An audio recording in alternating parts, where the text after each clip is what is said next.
बहुत बहुत स्वागत आपका फिर से इन माय चैनल गीज़ा education. I welcome you all back in my channel. My name is Sandeep Sharma and today we are going to talk further about the thermodynamics. देखिए last video में, in the very last video, the topic which we are discussing was the spontaneity and its regions.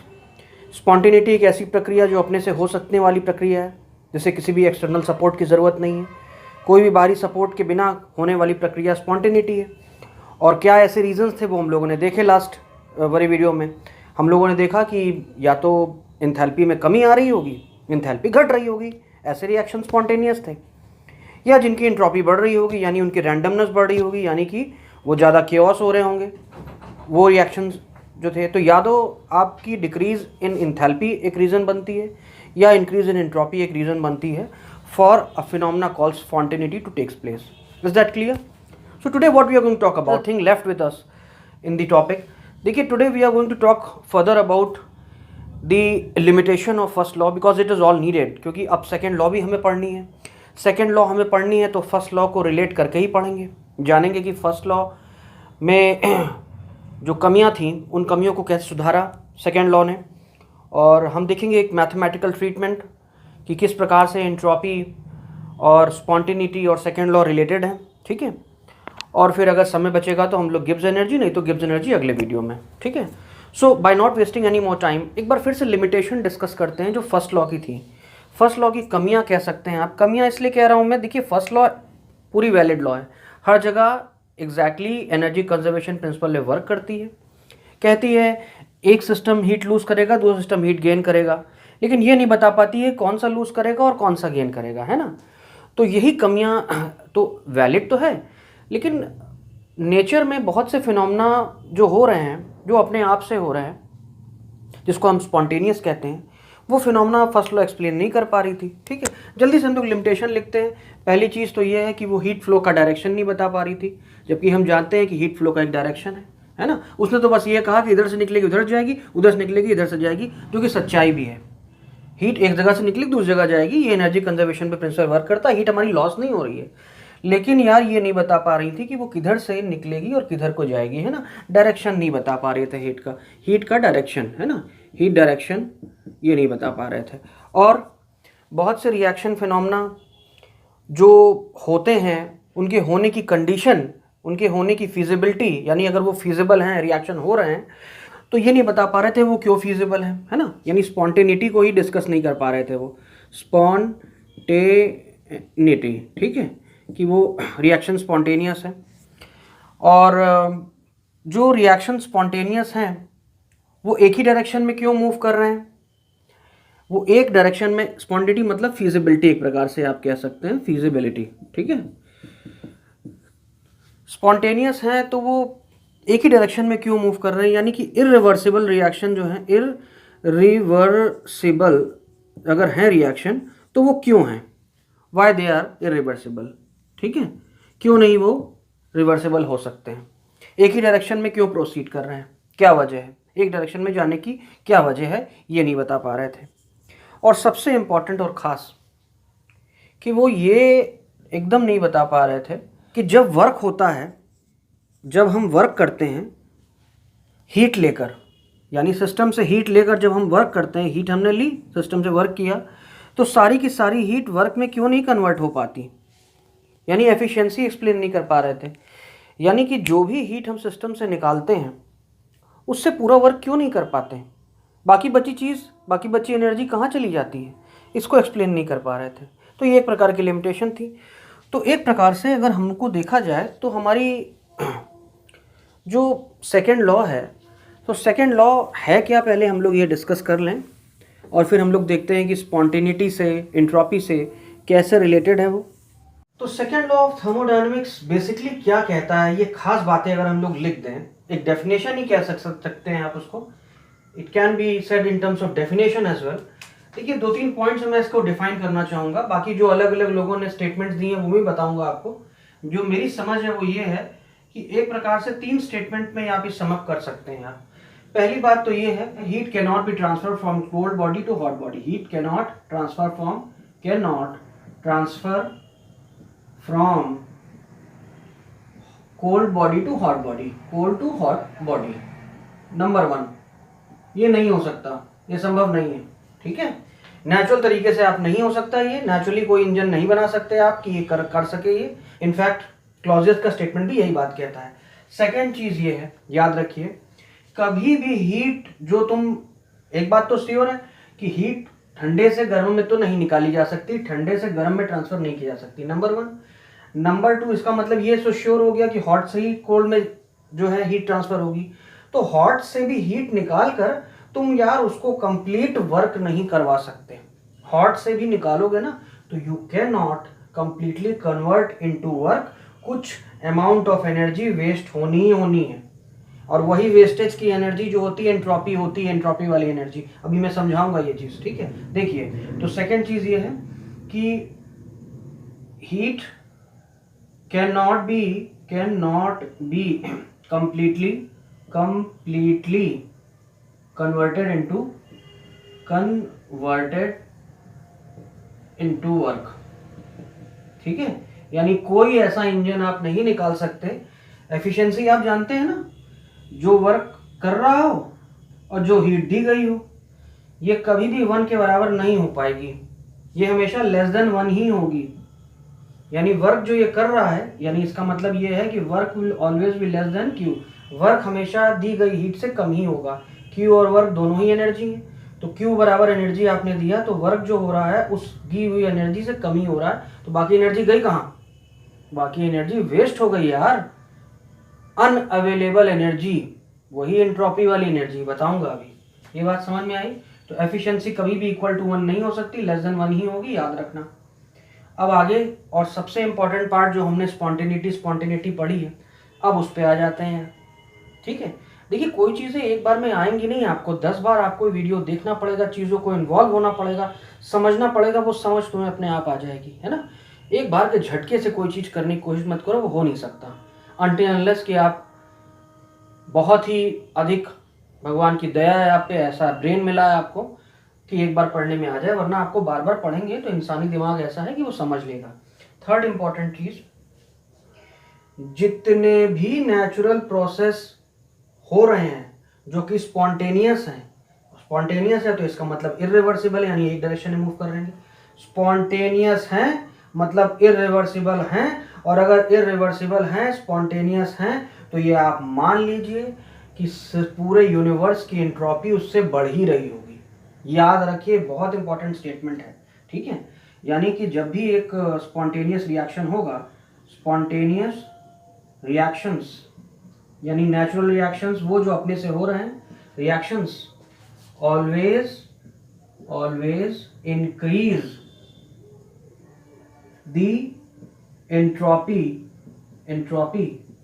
Of universe इसलिए कह दिया क्योंकि हम तो नहीं जानते ना कैसा रिएक्शन हो रहा है हमारा, किस सिस्टम के अंदर हो रहा है, कि सिस्टम और सराउंडिंग वहाँ दोनों इन्वॉल्व है, अभी समझा दूंगा, क्लियर हो जाएगा। यानी कि हमेशा जितने भी नेचुरल फिनोमिना हैं, जितने भी नेचुरल स्पॉन्टेनियस रिएक्शंस हैं, स्पॉन्टेनिटी जो नेचुरल अवेलेबल दिख रही है आपको, कोई भी फिनोमिना जो अपने से हो रही है, चाहे वो रिएक्शंस हो चाहे फिजिकल फिनोमिना हो, याद रखिए कि उस चीज़ से जो रैंडमनेस है पूरे यूनिवर्स की वो बढ़ ही रही है। यानी ये यूनिवर्स, सच्चाई ये है कि रोज थोड़ा थोड़ा रैंडम ही होता जा रहा है, थोड़ा थोड़ा वो केओस बढ़ता ही जा रहा है यूनिवर्स में, ठीक है। और इससे होगा क्या, इससे बहुत इंपॉर्टेंट चीज़ होगी जो कि मैं थोड़ी देर में बताऊंगा आपको। तो ये 3 चीज़ें आपको समझ में आई सेकेंड लॉ के बारे में। हीट कभी भी कोल्ड से हॉट बॉडी में नहीं फ्लो होगी, हीट जो आप ले रहे हैं उसको कंप्लीट वर्क में आप कन्वर्ट नहीं कर सकते, कुछ हिस्सा वेस्ट हो जाना है। क्यों? पंखा चलाते हो, इलेक्ट्रिकल एनर्जी आ रही है, जो इलेक्ट्रिकल एनर्जी आ रही है ना, वो पंखा पूरी तरीके से मैकेनिकल एनर्जी में कन्वर्ट नहीं कर पा रहा है। कैसे पता लगेगा? अरे जब तुम उसको पंखे को छूते हो थोड़ी देर बाद चलाने के, तो वो गर्म नज़र आता है। गर्म का मतलब क्या हुआ? गर्म मतलब टेम्परेचर, टेम्परेचर कहाँ से आ गया? इसका मतलब जो इलेक्ट्रिकल एनर्जी उसके अंदर जा रही है वो कंप्लीट मैकेनिकल में कन्वर्ट नहीं हो पा रही है, थोड़ा सा हिस्सा टेम्परेचर हीट के रूप में वेस्ट हो जा रहा है, हीट लॉस हो ही रहा है। ऐसा कोई इंजन नहीं बना जो गर्म ना हो यार, ये आप समझ लीजिए। बहुत बड़ा सच है ये कि जब भी किसी हीट से आप वर्क निकालते हैं, उसका उस हीट का थोड़ा हिस्सा वेस्ट हो जाता है, और यही है एंट्रोपी। ये जो वेस्ट हो जाता है ना, ये वेस्ट हुई एनर्जी को ही एंट्रोपी वाली एनर्जी कहते हैं। अभी आप समझेंगे ये बात। इसके अलावा क्लॉजियस, केल्विन प्लैंक्स और ऐसे कई लोगों ने अलग अलग स्टेटमेंट्स भी दिए थे, जिसमें दो खास हैं, आप उनको जो नोट कर लीजिए।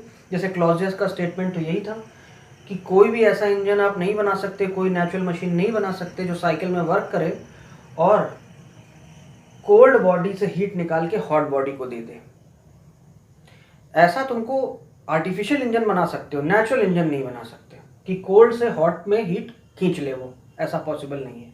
रेफ्रिजरेटर कोल्ड से हॉट खींचता है, ठीक है, अंदर की हीट निकाल के बाहर, अंदर जो ठंडी चीज़ है वो और ठंडा करके बाहर हीट फेंकता है, लेकिन उसके लिए कंप्रेसर लगा हुआ, उसके लिए एनर्जी लग रही है, इलेक्ट्रिकल एनर्जी खर्च हो रही है उसमें, ठीक है। तो नेचुरली ऐसा पॉसिबल नहीं है। ये क्लॉजेस का स्टेटमेंट था। फिर उसके बाद केल्विन प्लैंक का भी एक स्टेटमेंट रहा है, उनका स्टेटमेंट भी ऐसा ही है, बस बात तोड़ मरोड़ की कही गई है। सीधी सी बात, उन्होंने ये कहा कि कोई भी ऐसा इंजन आप नहीं बना सकते, you can not convert N engine. मैं हिंदी में बता रहा हूँ, आप इंग्लिश में कर लेंगे ना। क्लॉज स्टेटमेंट इंग्लिश में ये कहा है, there is no machine which can be built naturally which work in a cycle and extract heat from a cold body and give to a hot body. Okay, this is clause statement in English. What about Kelvin Planck statement? Let me just first produce it in English, then I will explain it in Hindi as well. According to Kelvin Planck statement, there is no natural engine or natural machine made and can be made which can extract heat from a cold body and completely convert into work. ऐसा कोई engine, ऐसा कोई भी instrument, ऐसा कोई भी machine नहीं बनी है, ना बन सकती है नेचुरली, जो एक साइकिल में वर्क करे और कोल्ड वाली बॉडी से हीट निकाल कर वर्क कर सके। यार ये कितना आसान होता, आपको बहुत आसान हो जाता अगर ऐसा कोई इंजन हम लोग बना लेते हैं नेचुरली। तो शिप जो हमारा पानी में चलता है, पानी की कितनी एनर्जी, पानी ठंडा होता है, पानी की एनर्जी निकालते और उससे ही शिप चला लेते, लेकिन शिप को चलाने के लिए कितना ईंधन खर्च होता है, कितना फ्यूल जगता है। तो अगर नेचुरली ऐसा पॉसिबल होता तो हमारे लिए चीज़ें कितनी यूज़फुल हो जाएं, लेकिन चीज़ें वैसी हैं नहीं ना, चीज़ें रियलिटी में अलग ढंग से हैं, वरना हम अपनी एनर्जी का बहुत अच्छा यूज़ कर सकते हैं। कितनी एनर्जी हमारी रोज़ वेस्ट हो रही है, ये वेस्टेज जो है ये नहीं रोका जा सकता, ये वेस्टेज नेचुरल है, ठीक है। तो ये बात क्लियर हुई आपको? ओके, तो ये खास जो चीज़ें हैं, तो सेकेंड लॉ के बारे में मैं खास एक चीज़ लिखता हूँ, जो ये वाला पार्ट है इसको मैं क्लियर करता हूँ, इससे ही हम लोग अपनी सेकेंड लॉ को और अच्छे से क्लियरिफाई करेंगे। देखो ऐसा है, कार्नोट जो इंजन है, कार्नोट इंजन से जो एक साइकिल होती है ना, आइसोथर्मल एक्सपेंशन, एडियाबैटिक एक्सपेंशन, ऐसे ऐसे करते हुए साइकिल हमारी आती है ना। तो वो ये प्रेशर वॉल्यूम के बीच में एक रिलेशनशिप है, तो वो भी मैथ्स में पढ़ाने नहीं जा रहा हूँ यहाँ पे, वो फिजिक्स के चैप्टर में जब ये डिस्कस होगा तो मैं वहाँ डिस्कस करूँगा। मैं केवल ये बताने जा रहा हूँ कि वहाँ से उस फिनोमेना को करके इन लोगों ने जो एक इक्वेशन निकाला है, वो एंट्रोपी में जो चेंज आता है उसको जो हीट दी गई है अपॉन जो टेम्परेचर रहा होगा सिस्टम का, उसके रूप में हम लोग लिख सकते हैं, ठीक है। तो चेंज इन एंट्रोपी, ये वही कार्नोट इंजन से ही चीज़ें निकाल के Q/T करके ही कि चेंज इन एंट्रोपी जो है वो वहाँ से रिलेट की गई है, ठीक है। वो इक्वेशन अभी डिराइव नहीं करना है। Actually Q1/T1 is equal to Q2/T2, ये कांस्टेंट होता है रिवर्सिबल इक्वेशन का, तो वहाँ से ये इक्वेशन निकाला गया। अभी आप केवल इक्वेशन देखिए कि चेंज इन एंट्रोपी इस इक्वेशन को फॉलो करती है कि जो हीट सिस्टम को दी गई हो अपॉन जो टेम्परेचर सिस्टम का हो उस वक्त, ठीक है।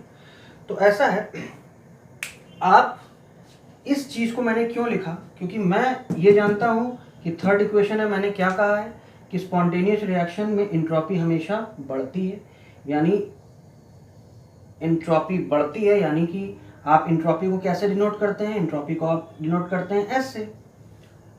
और एंट्रोपी नॉन मेजरेबल है, आप एंट्रोपी मेजर नहीं कर सकते सिस्टम की, संभव नहीं है, ठीक है। लेकिन आप चेंज मेजर कर सकते हैं कि उसमें कितना आया है, ठीक है। देखिए जैसे इंटरनल एनर्जी हो गई, अब इंटरनल एनर्जी कई प्रकार की एनर्जियों का सम है। अब वो हर प्रकार की एनर्जी हम कैलकुलेट नहीं कर सकते, अभी हम इतने उन्नत नहीं हुए, ठीक है। लेकिन हम बदलाव बता सकते हैं, वो बदलाव जो कोई काम करने से उसमें आ रहा है। हम ये नहीं बता सकते कि एंट्रोपी कितनी है, लेकिन हम ये बता सकते हैं एंट्रोपी में बदलाव कितना आया। जिस प्रकार से इंटरनल एनर्जी हम नहीं बता सकते कि कितनी है, लेकिन इंटरनल एनर्जी कितनी बदल गई होगी, बढ़ गई होगी या घट गई होगी, ये बता सकते हैं। एंट्रोपी बढ़ गई होगी, घट गई होगी, ये बता सकते हैं, है ना। एंट्रोपी में चेंज बता सकते हैं, एंट्रोपी नहीं बता सकते। तो डेल्टा एस आपको क्लियर हुआ क्या चीज़ है। और जैसा कि उसने कहा कि एंट्रोपी बढ़ती है, लिखा है ना ये स्टेटमेंट, तो यानी ये बात याद रखिए कि सेकेंड लॉ के हिसाब से कोई भी रिएक्शन अगर स्पॉन्टेनियस हो रहा है तो एंट्रोपी उसकी बढ़ेगी, यानी ये चीज़ पॉजिटिव होगा। ये इक्वेशन आप अच्छे से लिख लीजिए। इसी को आप ऐसे भी लिख सकते हैं कि डेल्टा एस को क्यू बाई टी कहा है आपने, तो क्यू बाई टी उसका पॉजिटिव होगा, याद रखना, ठीक है। तो ये कंडीशन क्या है, ये सेकेंड लॉ को फॉलो करता है। एंट्रोपी सिस्टम की बढ़ रही है, सेकेंड लॉ के हिसाब से वो रिएक्शन जो स्पॉन्टेनियस है उन्हें ये कंडीशन फॉलो करनी पड़ेगी। स्पॉन्टेनियस है तो उनकी एंट्रोपी सिस्टम की ज़रूर बढ़ेगी। अभी सिस्टम भी डिस्कस कर देते हैं, क्या सिस्टम की बात हो रही है, किस प्रकार के सिस्टम की मैं बात कर रहा हूँ, ठीक है। तो ये बात समझ में आई आपको कि एंट्रोपी में चेंज पॉजिटिव आया तो इसका मतलब कि रिएक्शन स्पॉन्टेनियस है, ये याद रखिएगा। आगे की बात को समझने के लिए अब इसी पे बात आगे हमारी एंट्रोपी पे ही चर्चा आगे होने वाली है। देखिए बेसिक चीज़ें एंट्रोपी की वो मैं डिस्कस कर चुका हूँ लास्ट वाली वीडियो में। अब हम लोग केवल इसका मैथमेटिकल ट्रीटमेंट देखेंगे और समझेंगे भी, ठीक है। तो मैं इसको पहले रब कर रहा हूँ, ये आपने लिख लिया, ठीक है। दो प्रकार के सिस्टम लेते हैं, एक आइसोलेटेड यानी जिसको मैंने सराउंडिंग्स एकदम आइसोलेट कर दिया है, और एक लेते हैं जो कि आइसोलेटेड नहीं है ना। तो जो आइसोलेटेड नहीं है यानी कि ओपन सिस्टम होगा या क्लोज सिस्टम होगा, वो आइसोलेटेड का मतलब कि सराउंडिंग से हमने उसको काट दिया है। आइसोलेटेड का मतलब ना मैटर का ट्रांसफर हो सकता है इस सिस्टम से और ना एनर्जी का हो सकता है। एक एग्जांपल समझा देता हूँ। जैसे कोई आपने एक ड्रम लिया, इस ड्रम में कोई भी लिक्विड भरा हुआ है, कोई हीट में है, इसको चारों तरफ से आपने क्या कर दिया भाई, इसको आपने किसी ऐसे मटेरियल से इसको ढक दिया जो मटेरियल नॉन कंडक्टिंग है, यानी हीट इससे बाहर नहीं जा सकती, ना अंदर की हीट यहाँ से। क्योंकि ढक्कन बंद है तो मैटर भी बाहर नहीं जा सकता, मैटर भी अंदर, तो एनर्जी और मैटर दोनों का तुमने आवागमन रोक दिया। इस प्रकार का सिस्टम आइसोलेटेड कहा जाएगा, ठीक है। तो अगर सिस्टम आइसोलेटेड है तो ये याद रखिए ऑलवेज, ये आप अच्छे से याद रखिए कि सिस्टम अगर आइसोलेटेड है तो ये तो आप जानते हैं कि डेल्टा एस तो बढ़ना ही बढ़ना है अगर रिएक्शन स्पॉन्टेनियस हो रहा है। अगर रिएक्शन एक डायरेक्शन में प्रोसीड कर रहा है, टोटल जो एंट्रोपी होगी वहाँ बढ़ रही होगी। अगर सिस्टम आइसोलेटेड है और उसके अंदर कोई ऐसी स्पॉन्टेनियस प्रोसेस हो रही है जो अपने से हो रही है, तो एंट्रोपी तो बढ़ ही रही होगी। एंट्रोपी बढ़ना ही तो सेकेंड लॉ है, एंट्रोपी बढ़ेगी अगर कोई भी स्पॉन्टेनियस प्रोसेस हो रही है। Delta S greater than zero, always याद रखिए, इसमें कोई दो राय नहीं है कि कभी भी कोई स्पॉन्टेनियस रिएक्शन होगा, कभी भी कोई रिएक्शन जो कि नेचुरली अपने से हो रहा है, अगर वो ऐसा रिएक्शन हो रहा होगा तो एंट्रोपी तो टोटली बढ़नी ही बढ़नी है। अभी चूंकि वो सिस्टम आइसोलेटेड था तो उस आइसोलेटेड सिस्टम की एंट्रोपी बढ़ गई होगी, है ना। अगर सिस्टम आइसोलेटेड नहीं है, नॉट आइसोलेटेड, ओपन या क्लोज ऐसा कुछ हो सकता है, नॉट आइसोलेटेड। ओपन और क्लोज का मतलब ये है कि ओपन का मतलब तो आप जानते हैं ना, ये मान लो ये ड्रम है और अब की बार इसके में ढक्कन नहीं लगाया तो इसमें से मैटर, जब ये मान लेते हैं इसके अंदर वाटर भरा है, वाटर को आपने गर्म किया, गर्म करने के बाद जब वो इवेपोरेट होने लगा तो ढक्कन तो बंद नहीं है, तो हीट भी बाहर चली जा रही है और एनर्जी भी, तो मैटर भी बाहर चला जा रहा है और एनर्जी तो जा ही रही है ना। मान लेते हैं इस पर ढक्कन लगा देते, अब हीट करते, तो अब मैटर को तो बाहर नहीं जाने दे सकते हो। तो अगर मैटर नहीं जाने दे सकते हो तो तुमने हीट किया, हीट करने के बाद छोड़ा, तो मैटर तो बाहर नहीं जा सकता, matter can not go outside. क्या जा सकता है, अब ये जो गर्म हो गया थोड़ी देर में ठंडा तो हो ही जाएगा ना, तो इस केस में मैटर तो बाहर नहीं गया लेकिन एनर्जी चली गई, तो ये क्लोज सिस्टम है। इसके पहले ओपन सिस्टम था, ओपन क्लोज समझ में आया। ये सिस्टम मतलब आइसोलेटेड नहीं है। अब क्या होगा, अब जो ध्यान रखो यार, हमने कहा है यूनिवर्स की एंट्रोपी बढ़ती है जब कोई स्पॉन्टेनियस रिएक्शन होता है, लेकिन अब जो रिएक्शन हो रहा है अगर वो ओपन है या क्लोज है तो इसका मतलब कि अब मुझे सराउंडिंग का भी ख्याल रखना पड़ेगा, क्योंकि यूनिवर्स पूरा जो है कंबाइंड। अब आप कहेंगे पीछे वाले में मैंने क्यों नहीं किया सराउंडिंग के, क्योंकि सराउंडिंग से आइसोलेट कर दिया गया था ना, रिएक्शन का उससे संपर्क नहीं था। लेकिन अब कोई रिएक्शन आप कर रहे हैं, खुले में कर रहे हैं, तो कुछ एनर्जी हीट यहाँ से निकल के बाहर भी जा रही है, तो एंट्रोपी में जो चेंज आएगा वो सिस्टम के भी आएगा और सराउंडिंग के भी आएगा, तो दोनों का लेना पड़ेगा यार, मजबूरी है। तो इस समय जो टोटल एंट्रोपी होगी एस टोटल, वो होगी एंट्रोपी जो सिस्टम की हो, एस ऑफ सिस्टम, ऐसे सिस्टम लिख दीजिए, प्लस एंट्रोपी ऑफ सराउंडिंग। ठीक है, तो क्या फर्क पड़ता है यार, ठीक है, हमें उससे मतलब नहीं है कि आइसोलेटेड है कि नहीं है यार, आइसोलेटेड है तो भी, नहीं है तो भी। ये तो तुम्हें याद रखना है कि अगर स्पॉन्टेनियस कोई रिएक्शन है तो उसका टोटल एंट्रोपी जो होगी टोटल वो बढ़ ही रही होगी। तो कोई बात नहीं, अब कंडीशन ये वाली आ गई, इसको आप हटा दीजिए, मिटा दीजिए यहाँ से ऐसे, और इसको लिख दीजिए कि अब ये पूरी चीज़ को पॉजिटिव होना पड़ेगा।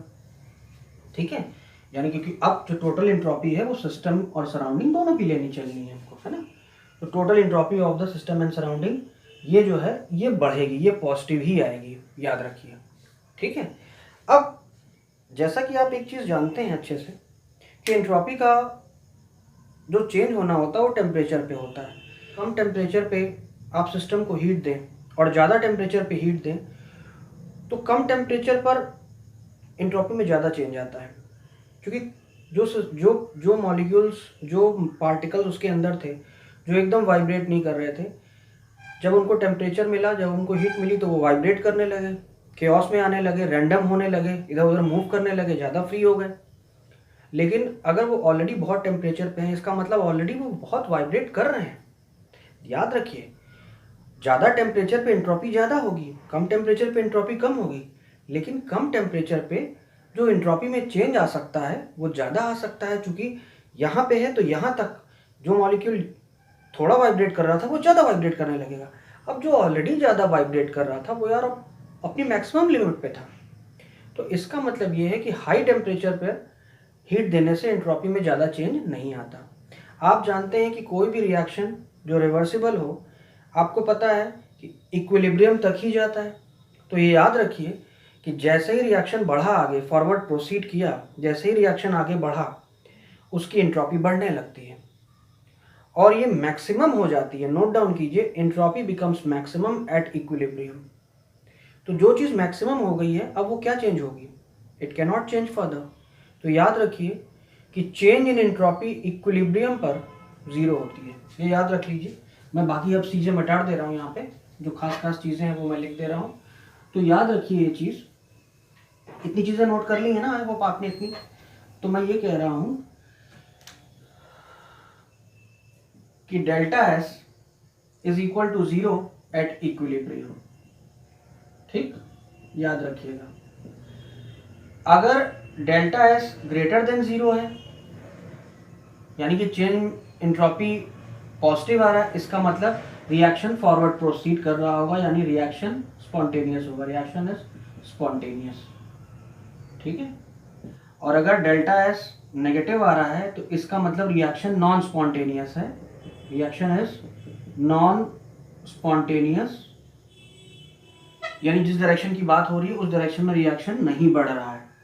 इसका मतलब ये है कि हो सकता है रिएक्शन उल्टे डायरेक्शन में बढ़ रहा हो। ठीक है, जैसे एक रिएक्शन फॉरवर्ड होता है तो चूंकि रिवर्सिबल रिएक्शन की बात हो रही है तो उधर से रिएक्शन बैकवर्ड कहा जाएगा। तो नेगेटिव का मतलब हो सकता है वो रिएक्शन बैकवर्ड की तरफ प्रोसीड कर रहा हो, उधर से स्पॉन्टेनियस हो, इधर से नहीं।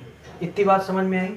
ये चीज़ आपको याद रखनी है कि चेंज इन एंट्रोपी ज़ीरो होती है इक्विलिब्रियम पर, चूंकि इक्विलिब्रियम पर मैक्सिमम एंट्रोपी होती है। याद रखना, मैक्सिमम एंट्रोपी होती है इक्विलिब्रियम पे, इसलिए चेंज उसमें आना ज़ीरो हो जाता है। बिकॉज आप ये लिख सकते हैं, because system has maximum entropy, has maximum entropy. I hope ये बात समझ में आ रही है आपको। जब एंट्रोपी मैक्सिमम हो गई तो अब उसमें और क्या चेंज आएगा, कुछ नहीं। ठीक है, इतनी बात आपको क्लियर हुई। अब मैं क्या कर रहा हूँ, जल्दी से अपनी फर्स्ट लॉ और सेकेंड लॉ दोनों को सम अप करके लिख दे रहा हूँ। ठीक है, अगर हम लोग देखें तो हमारी फर्स्ट लॉ क्या कह रही थी, याद करिए। इंटरनल एनर्जी में चेंज जो आता था वो होता था हीट गिवन माइनस जो वर्क आप करते थे, ये वर्क है ना पी डेल्टा वी। ठीक है, और अभी आपने सेकेंड लॉ के हिसाब से क्या देखा कि डेल्टा एस जो कि क्यू बाई टी के बराबर होता है, वो आपने देखा है कि ये ग्रेटर देन ज़ीरो होना चाहिए। ठीक है, तो एक काम करते हैं, इससे आप ये कह सकते हैं कि Q की वैल्यू टी डेल्टा एस हो जाएगी, टी डेल्टा एस। Q की जगह ये वैल्यू पुटअप कर दीजिए, तो ये कंबाइंड इक्वेशन आपका आ जाएगा T delta S minus P delta V। ठीक है, ये कंबाइंड इक्वेशन हो गया दोनों लॉ का। बड़ा ही इंपॉर्टेंट मैथमेटिकल इक्वेशन है ये थर्मोडायनेमिक्स का, याद रखिएगा। अब जरा entropy change in a reversible and irreversible process देख लेते हैं भाई। आपको पता ना रिवर्सिबल प्रोसेस क्या होती है? वो प्रोसेस जो बहुत धीमे से चले, है ना, बहुत धीमे से चले, मतलब बहुत ही एक्सट्रीमली स्लो प्रोसेस जो होती हैं रिवर्सिबल होती हैं, ताकि वो किसी भी वक्त किसी भी डायरेक्शन में मूव कर सकती है। और इरिवर्सिबल मतलब फास्ट प्रोसेस। देखिए होता क्या है, रिवर्सिबल प्रोसेस में यार टेम्परेचर में ज़्यादा फर्क आ नहीं पाता, जो भी आप हीट देखते हैं वो सारी की सारी वर्क में कन्वर्ट की जा सकती है, इसलिए। और जब इरिवर्सिबल प्रोसेस होती है तो वहीं पर वेस्टेज होता है। रिवर्सिबल प्रोसेस और इरिवर्सिबल प्रोसेस में एंट्रोपी में क्या फ़र्क आता है आप देखिए ज़रा यहाँ पे।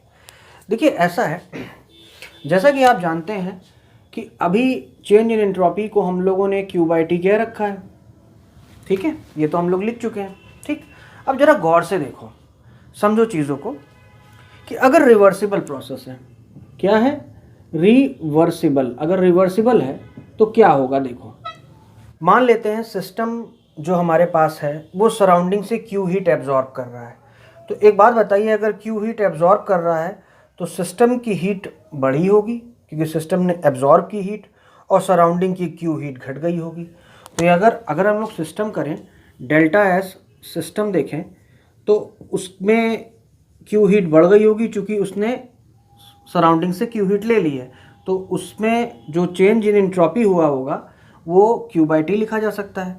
और अगर वही हम लोग सराउंडिंग की एंट्रोपी में देखें, सराउंडिंग लिख देता हूँ, सराउंडिंग की, तो चूँकि सिस्टम ने सराउंडिंग से हीट लिया है ना, ये हीट जो Q आई है कहाँ से आई है, सराउंडिंग से आई है, तो सराउंडिंग की Q हीट घट गई है, सराउंडिंग में से Q हीट माइनस कर लीजिए और यही हीट यहाँ चली गई है। ठीक है, तो delta S system plus delta S surrounding, ये केस कब का है, जब प्रोसेस रिवर्सिबल हो।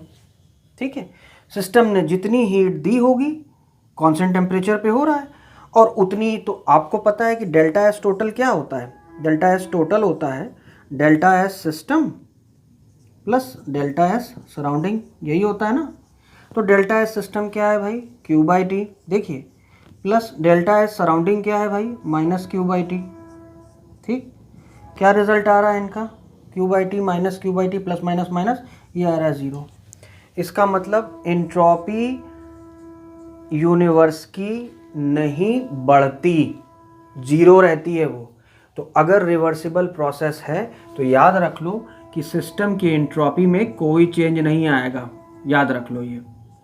ठीक है, अगर प्रोसेस रिवर्सिबल है, जितनी हीट सिस्टम ने दी होगी उतनी सराउंडिंग ने ली होगी, या जितनी सराउंडिंग ने दी होगी उतनी सिस्टम ने ली होगी, डिपेंड करता है कौन हायर टेम्परेचर पे है। अगर सिस्टम हायर टेम्परेचर होगा तो सिस्टम सराउंडिंग में गई होगी, अगर सराउंडिंग हायर टेम्परेचर होगी तो सराउंडिंग सिस्टम में आई होगी। इतनी बात समझ में आई, तो लेन देन इक्वल रहेगा, ये कॉन्स्टेंट टेम्परेचर पे हो रही है। तो रिवर्सिबल प्रोसेस में आपने देखा कि एंट्रोपी में चेंज 0 आ रहा है, याद रखना।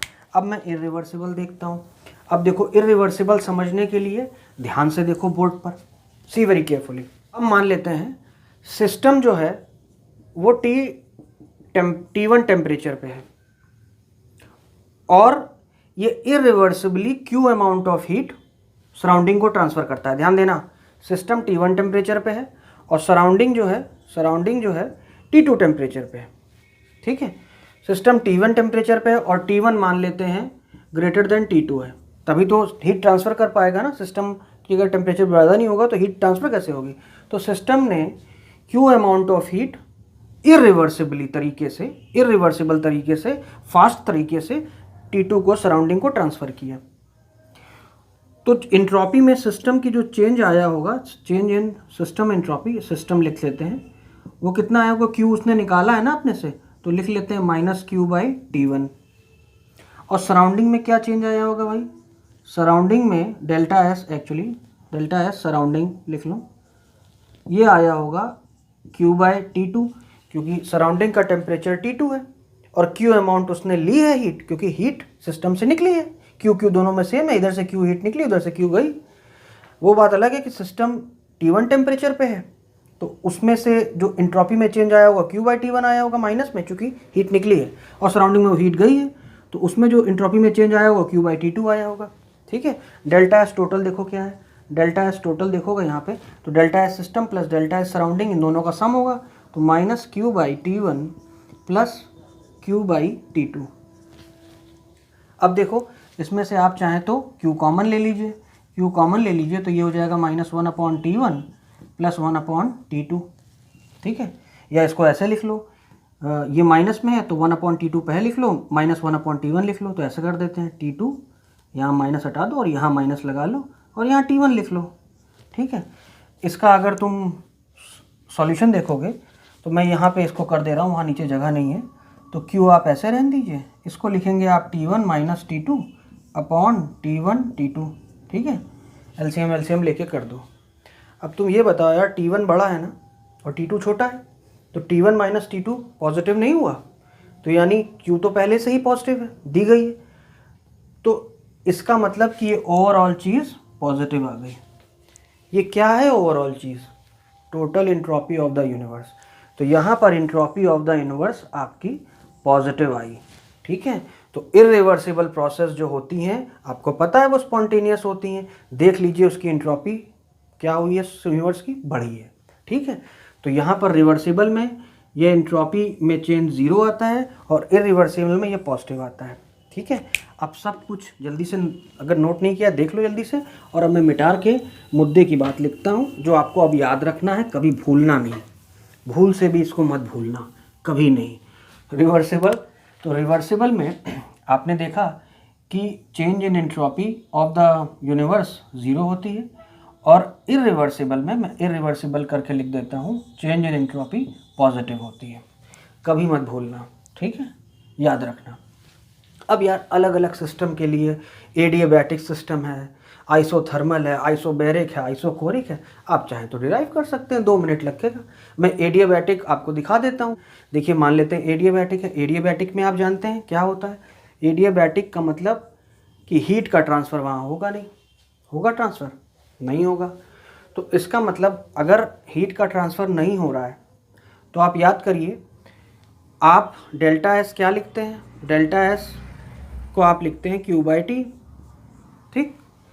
तो अगर रिवर्सिबल प्रोसेस हुई है, रिवर्सिबल, तो एडियाबैटिक तुम देख रहे हो, तो एडियाबैटिक में रिवर्सिबल प्रोसेस है तो Q तो 0 होता है उसका, आपको पता है एडियाबैटिक में, तो Q 0 होता है, लेकिन डेल्टा एस 0 आ रहा है।